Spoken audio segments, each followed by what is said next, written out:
This 4th of July, when you think about iconic American landscapes, what comes to mind? Maybe the mountains or oceans white with foam made famous by a certain song? Well, don't sleep on the other landscape mentioned in the same verse. Our prairies, aka grasslands. Grasslands once stretched across vast parts of this country. Today, we've lost around 70% of them. And with them, we're losing wildlife, clean water, and even one of our biggest natural defenses against climate change. So, what happens if we don't act, and what would it take to protect what's left? Stay tuned to find out. Welcome to Nature Breaking, a podcast produced by World Wildlife Fund. I'm Seth Larson.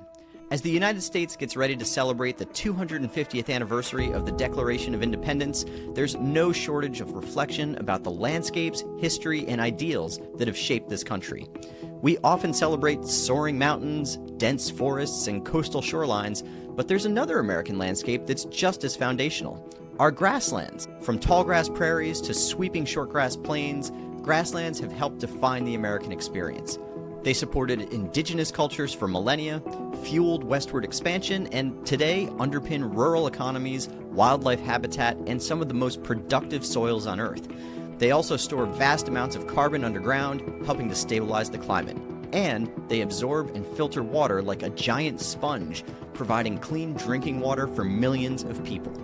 And yet, U.S. grasslands are disappearing at an alarming rate.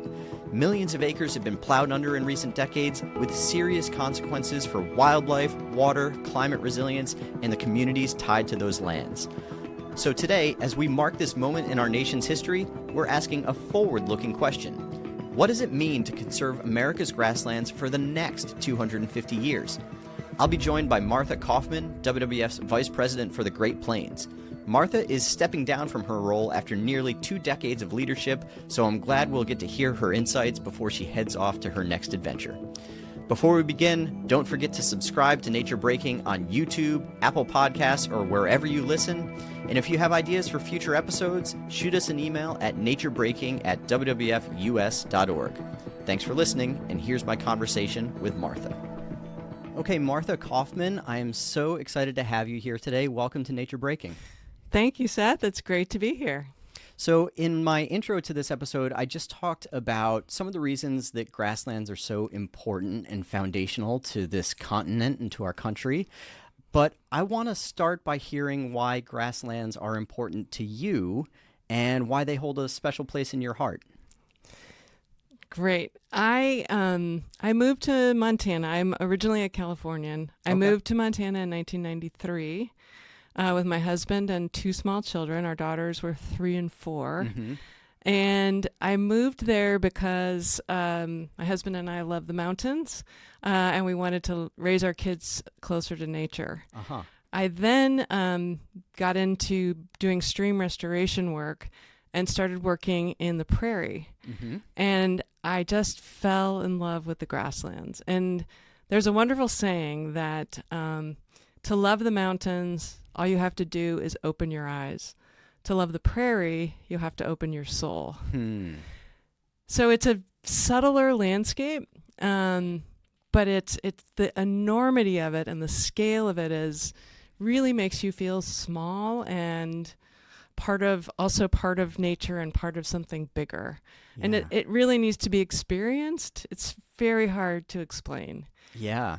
I've never spent much time at all in the grasslands or in that region of the country, aside from a couple short visits, and I really don't feel like I got the sense of it that I need. But the way you're describing it, and knowing that you're from California, I'm from the East Coast. I'm from Rhode Island, and to me that reminds me of like the vastness and the complexity of the ocean. And when you look out, and it just goes forever. And I'm feeling like there's maybe a similar sensation when you're in these grasslands. Exactly. Yeah. As a kid, the ocean was the place I went for solace, or if I felt like I needed to think about things, I would sit on the sand and stare at the ocean. And the prairie has the same feeling of just allowing you to open and you get to walk on it. Yeah, you won't just sink through. I can't walk on the ocean. I don't know about you, but you get to walk through it. And there's just, in a native prairie, there's this huge diversity of plant life. And so you walk through it and there's flowers and there's bushes and there's all different kinds of grass, and you might be walking through it, and then all of a sudden a sage grouse will explode out from one of these underneath a sagebrush, and they're so perfectly camouflaged to fit into the landscape you didn't know it was there. And it's like 3 feet from you, and this giant bird, they're like bigger than a chicken, flies out and makes your heart jump. Yeah. And then you see it soar over across the landscape. Just experiences like that are really, I think, what made it really sink into my soul and make me really love it. Yeah. For someone who doesn't have that personal connection, why should all of us care about grasslands? What do they mean to our society, to our economy, to our livelihoods? And basically, if you've never been to a grassland, why should you care about one? Right. That's a great question. And I think we all have a connection to grasslands. We aren't aware of it. Yeah. We are starting a new campaign called I Am a Grasslander. Okay. And everyone is a grasslander. First of all, if you're human, you're a grasslander because humans evolved in the grasslands. So we as a species are actually grasslanders. So like going way, way, way, way back. Why you should care. But I think there's a personal connection there, sort of an evolutionary connection that most people are aware of, but don't ever really maybe think about. If you bring it back home to the present day here in the United States, it is our most abundant ecosystem in the lower 48. Yep. But you might know it by a different name. You might know it by a prairie or the sagebrush steppe or the savanna or the plains. So that we have a lot of different names for the grasslands, and they are abundant across the United States. And what do they provide for us? Well, first of all, the grasslands have this deep-rooted systems. Most of what's there is below the ground in terms of the plant life. And that's what allows the plants to pull and store carbon in the soil. So there's a lot of carbon stored in the soil of grasslands. 1/3 of the planet's carbon is stored in grasslands. 1/3, really? 1/3. So they're really important for climate regulation. And so when you plow them up and destroy them and you take away that deep-rooted system, you release stored carbon. Yeah. So that's a reason we want to keep, one of the many reasons we want to keep them intact. The other thing they provide is clean drinking water, fresh water. If you think about the Mississippi River system, which is the largest river in the continental U.S., right? One lobe is starting from the Midwest kind of toward the east, and is the Mississippi River, and that is our biggest farm country in this country, and it's the Corn Belt, right? And when you look at the river and the health of the river, you'll see there's a lot of degradation issues from farming, from the fertilizers and the herbicides and the other agrochemicals, right? So we have a lot of issues, and that creates the dead zone down in the Mississippi, when the Mississippi hits the Gulf. Right, because all those things are draining off of the farmland into the river and exactly, down, creating water quality problems. The other big lobe is the Missouri River, which comes in from the west. The headwaters are in Montana. It flows through the Dakotas and down and meets up with the Mississippi River. That lobe is mostly grassland, and that is healthy, clean, clear water because it's flowing through a native system. There's no chemicals being added into that system. So you have this. So one thing is clean drinking water. Yeah. And it's like a big sponge. You think about all these plants out there, and when the water comes in, it goes into those deep-rooted systems, and it's a big sponge that then filters and provides drinking water for millions of people. You're familiar, I'm sure, with the Ogallala Aquifer. Yeah. And so grasslands are the headwaters of that are feeding it and supplying one of the biggest aquifers for drinking water and agriculture in the United States. Interesting. So clean air, clein water, and then wildlife. Wildlife, yeah. Let's talk about wildlife. It's in our name. We have to talk about it. We have it supports the most iconic American wildlife we have. The bison or buffalo. Yep. Same thing. Our national mammal now, Our right? national mammal. This is the 10th anniversary of it becoming our national mammal. It's the largest mammal in North America that once roamed in the tens of millions across the grasslands. Yeah. The pronghorn which is also known as the antelope, Yep. although it's unrelated to the African antelope. It's where the deer and the antelope play, right? Exactly, yeah. Yeah. So a lot of the big mammals, all the way down to the small mammals like the swift fox and the black-footed ferret, which is sadly the most endangered mammal in North America, make their home in the prairie and the grasslands. Yeah. Yeah, so this incredible range of benefits, and it really is central to the fabric of our lives in ways that I think a lot of people may, and myself included, may take for granted on a pretty regular basis. One thing that I want to ask you about next is what the status and the health of that system is, because those are pretty important things to have: clean water and a safe climate and wildlife to enrich our world. But I know WWF produces an annual report called our Plowprint Report, and it's been chronicling for years now the loss of grasslands as they get plowed up for agricultural purposes. Other factors play into the loss of grasslands as well, climate change and changing weather patterns and other things. But largely, they're being plowed up to plant corn and other crops. And so I wanted to ask you, based on that report and just about based on the work that you do in generally and what you see in your work, what's the state of our grasslands today, and do we have a reason to be worried about them? Yeah, about 70% of them are gone. 70% are gone. Yes. That's not great. Yeah, in the United States. Yeah, they've been turned into cities or farmland. Mm-hmm. Those are primarily.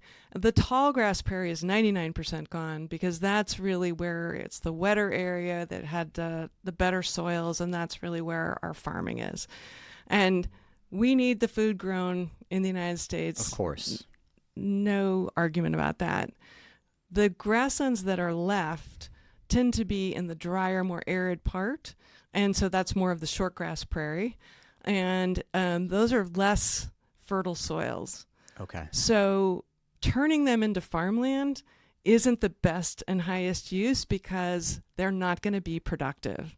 And they're probably, if those crops don't produce enough, then that farmer is going to probably, get government payments to help support that. Yeah. So one of the things we're really arguing for is keep what we have left. We've seen from the plow up that grassland birds, of all the birds in the continental U.S., of the U.S. and Canada, have declined since 1970 significantly. Yeah.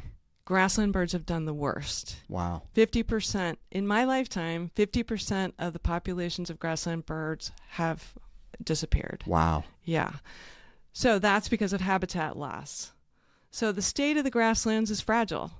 These are big ecosystems. They require a lot of space to support the species and the ecosystem services that they provide for birds, for mammals, and for people. And I should have spoken when we talked about what makes them important is also the communities that they support. Sure. There is an economic component to them. It's where a lot of our food is grown. And a lot of our rural communities in the center of the country are working lands that are supporting families in rural communities. Yeah. So what needs to change to keep those remaining grasslands intact? Are there policies that need to be enacted or altered? Are there farm level or landowner level activities that just need to change in terms of how we manage these lands? State, regional actions? I'm sure there's a whole host of things that you could speak to, but I'd love for you to share some of the key things that need to change to keep those places intact. Yeah, it's all of the above. If you start at the federal policy level, we had Lobby Day yesterday. Yeah, Lobby Day is when WWF brings a lot of our volunteers, Panda ambassadors, and supporters to Washington, D.C. to go meet with their members of Congress. People come from around the country. And this year they did actually have a focus on asking their members to take action on issues relating to grasslands, right? Exactly. So yesterday we had 96 meetings on the Hill with these supporters, constituents from different states that enabled us to get into all these different offices and talk about the importance of grasslands and specific policy changes that will make a difference. So some of them relate to the Farm Bill. So the Farm Bill, we should just stop and say, is really like the foundational piece of agricultural policy in the United States. It has been on the books for decades. It needs to get reauthorized every 5 years, I believe, and sometimes the can gets kicked down the road a little bit. But basically, whenever it's up for reauthorization, it's an opportunity to think about reorienting policies around crop insurance and crop subsidies and all sorts of policies that affect farms and agriculture in our country. And nutrition. And nutrition, yeah. It's a huge part of the bill. Yeah. So the Farm Bill also has a conservation title to it, and that is probably the biggest leverage of any policy and dollars going to private lands for conservation. I see. So the Farm Bill conservation title is really important, and that provides farmers and ranchers with support to make changes to their operations to make them more conservation friendly. Mm-hmm. So we have several provisions within that where we think we can improve things. Okay. One of the challenges we've had is that Farm Bill policy right now can reward people for plowing up their land. Because if they plow up marginal land and it doesn't do well, they get subsidized crop insurance, Right. and then they get paid out if the crop doesn't do well. So it's a big safety net, and so it can be less risky than raising cattle on grass, which can be done in a way that keeps the grass intact and improves its health over time. Interesting. So we were advocating for policies that sort of level the playing field, that aren't moving people towards making that decision to plow up the land. And particularly because the great farm land was farmed a long time ago. Farmers are really smart. Yeah. And they know that good soil makes productive crops. So what's left that's still in grassland is typically pretty low quality from a farming perspective soil. So it's better to keep that in grass and provide all the benefits that we already talked about that it does when it stays in grass, rather than having to then farm it and then, so it's fiscally responsible to adjust those Farm Bill policies that reduce the risk and the payouts that are going to go with that. Yeah, that makes a lot of sense, and gets to what you said earlier about let's use the land that we've already converted to farmland and keep producing the food that we need to sustain us all. Right. But let's not try to encroach further into land that is still more or less intact, and let's leave those grasslands be and let those ecosystems continue to thrive, right? Exactly. And not meant to be farmed. Exactly. Yeah. So that's the Farm Bill. That's one of the big things that we can adjust to get the incentives better aligned to protect grasslands. There's a whole host of things also with respect to the work to restore species. Yeah. So restoring bison, they have to go where people want them. Right now, they're not able to roam freely. They're in national parks, and they're also on lands where people have brought them back. Yeah. And the leaders in bringing bison back have been the tribes. And of course, the Plains Indians have a long history, forever, of that interdependence with the bison or buffalo.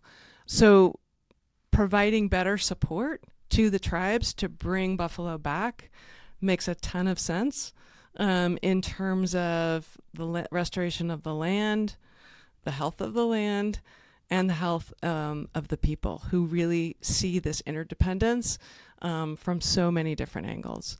Yeah. And it's not a lot of money. So that's one of the other things we've been advocating for is the Indian Buffalo Management Act that will codify some of this, and then appropriations that will put dollars in the right places that will support that effort. Gotcha. Yeah, bison are actually surprisingly good for those grasslands ecosystems, right? I interviewed Heather Dawn Thompson, who you work closely with last year, and I shared with her that I was surprised to learn upon coming to WWF that bison are actually good for the land. I think of these big animals trampling everywhere, and in my mind, I'm like, well, that would be terrible for grass, like thinking of my lawn.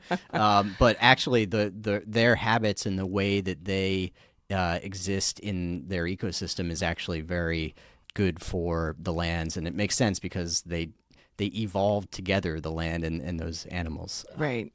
They're one of the main ecosystem engineers of the land, really sculpting it and creating the microhabitats for other species.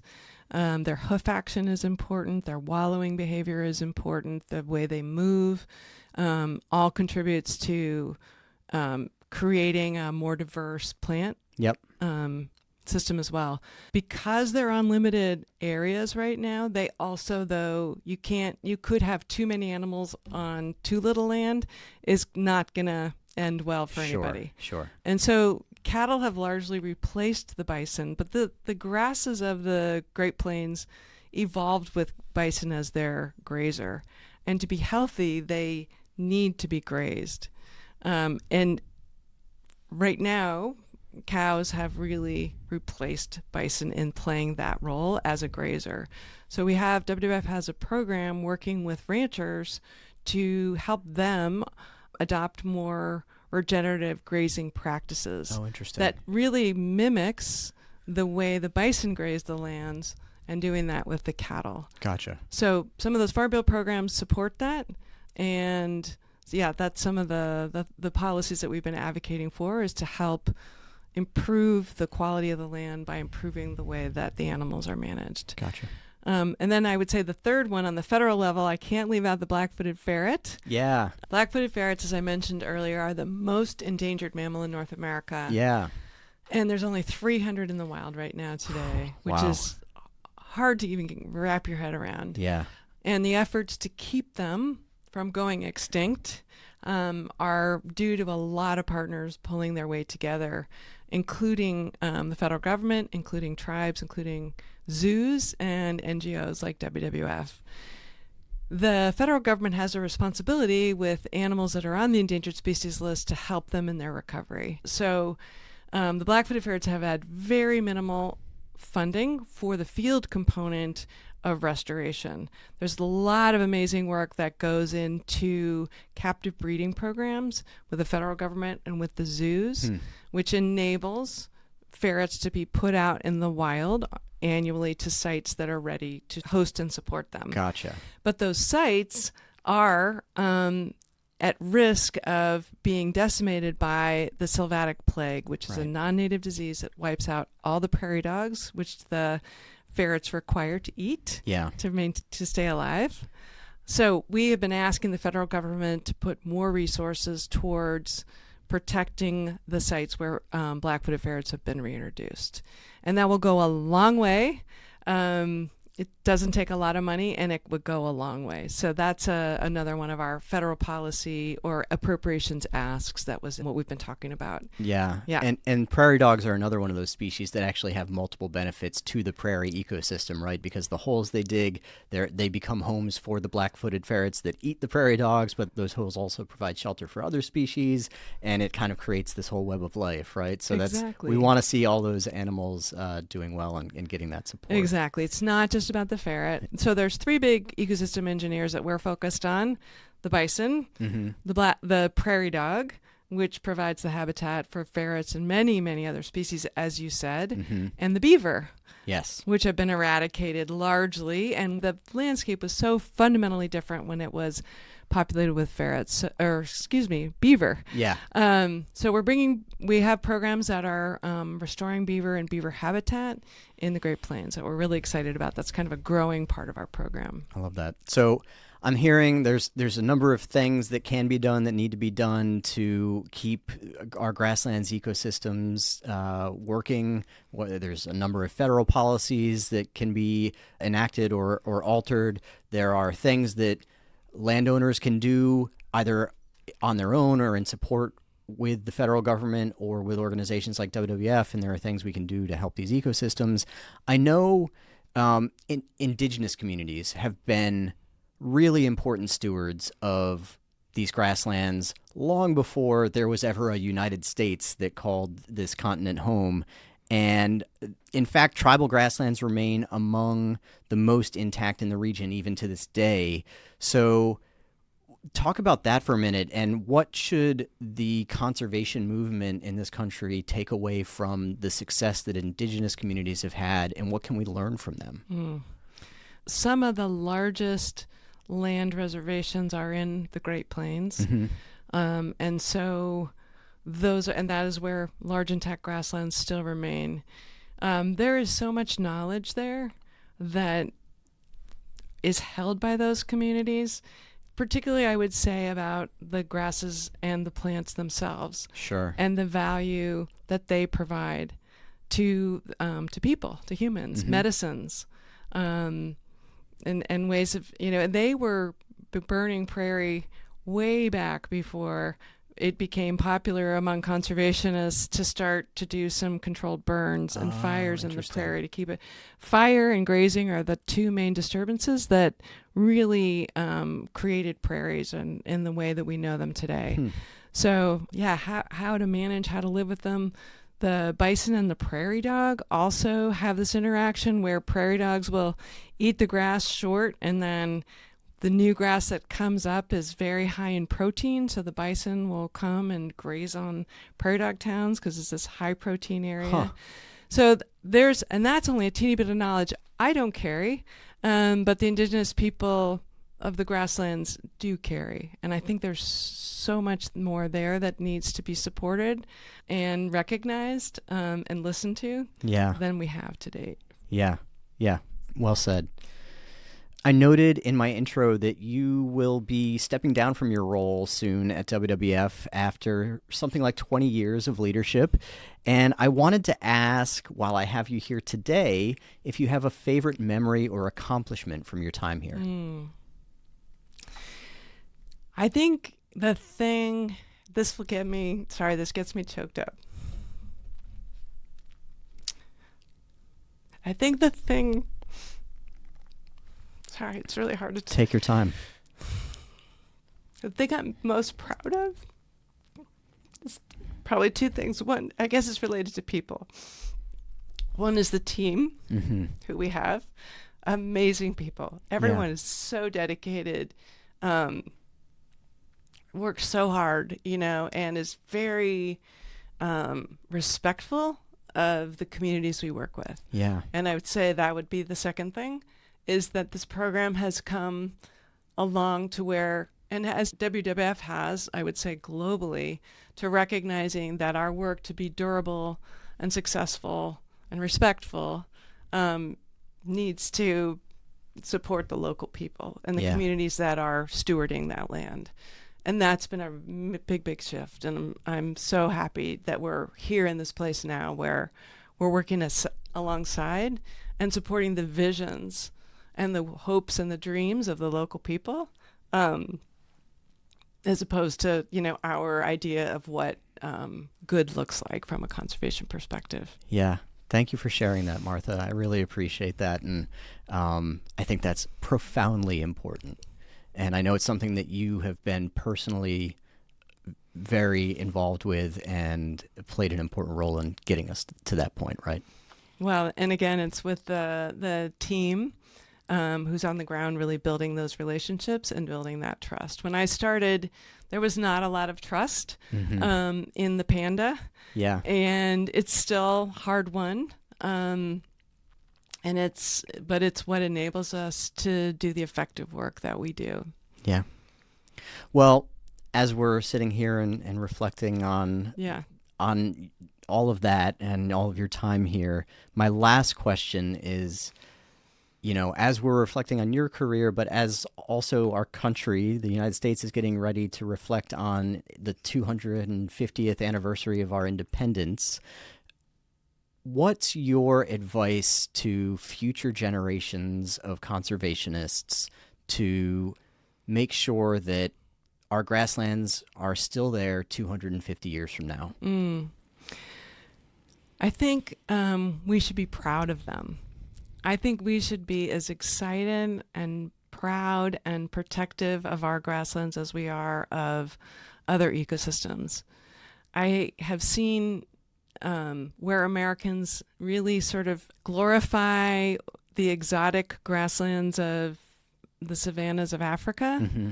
or the steppes of Mongolia and not appreciate what we have at home, Yeah. which is one of the largest expanses of grassland and the largest expanse of temperate grasslands in the world. And so if we value, we will protect what we value. And so my hope is that people increasingly recognize and value and therefore protect grasslands. Hear, hear. Yeah. I couldn't say anything better myself. Martha, thank you so much for being here today. I really loved hearing your insights and your passion for this landscape. And I think anyone listening here today will come away with a better appreciation of why grasslands matter so much. So thank you so much. Thank you so much. This has been really fun. That's all for today. Thanks to Martha for joining the show, and even more importantly, for her hard work and dedication at WWF for the last 2 decades. She and her team have made huge strides for grasslands conservation, sustainable ranching, and community engagement across the Northern Great Plains, and I'm glad we had a chance to celebrate all of that here today with her. I hope you also learned a thing or two about why grasslands matter so much for our American ecosystems and what we can do to reduce some of the pressures they face. For now, happy Independence Day for those of you in the U.S., and together, let's keep building a more sustainable future.